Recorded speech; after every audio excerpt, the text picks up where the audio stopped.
This is my most recent LEGO Minecraft display. Obviously, this is the overworld with a snowy setting on top and then a lush cave and dripstone cave on the bottom. And you might be wondering what distinguishes this lush and dripstone cave with snow on top from the other.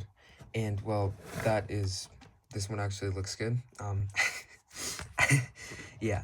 No, the other one, that was good I gained some experience with the upside down building technique that allowed me to put those dripstone spikes and glowberry vines on top. But this one is actually so solid.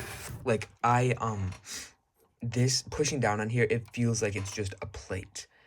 But it's actually upside down, and then yeah, it's hard to explain without showing you a video, but I was really surprised by how stable that upside down building technique is.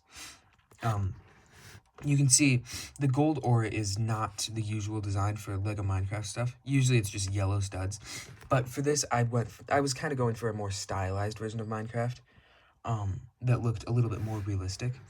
So that's why it's actual gold, and that's why the gold and iron veins right there are substantially larger than the normal ones.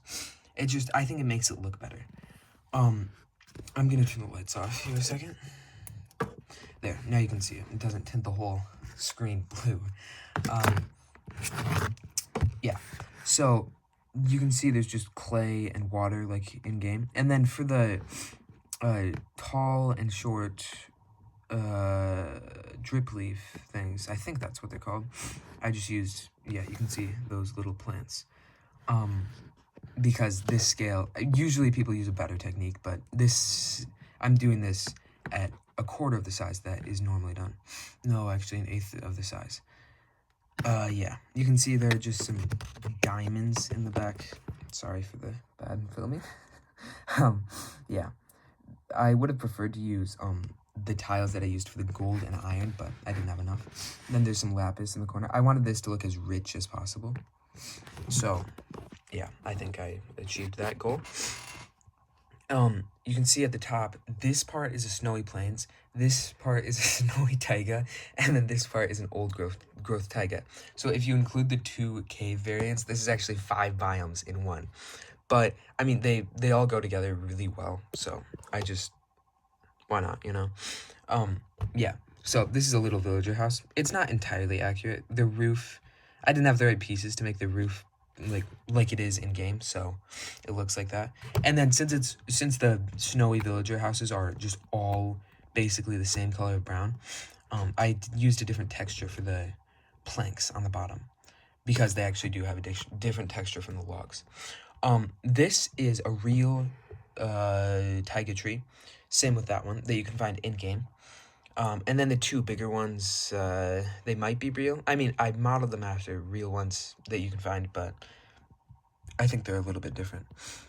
Yeah, then there's some sweet berries. What's it called? Oh, it's called Podzol. Podzol, yes. And then, yeah, sweet berries on top of Podzol under spruce trees. That's a fairly common sight in these spruce biomes. Then you can see there's a little river or pond there with water running down the side of the chunk again, because I think that looks so cool. It's like you just sliced a chunk out of Minecraft. And also cut the bottom off, because this doesn't go down to deep slate. But there's actually a good reason for that. The clay, I wanted to use light gray for the clay, and then so I had to use dark gray for the stone so that it looked different. Yeah. And then there's a cliff here because I wanted to have a little more space. I think that looks pretty cool. And then an old growth taiga at the top with more podzol and sweet berries. Yeah. I just realized that I forgot to mention the lava, and it just looks way too cool not to talk about it. I mean, look at that. You can actually not even see it from that angle. Sorry. Yeah, see? Doesn't that look so cool?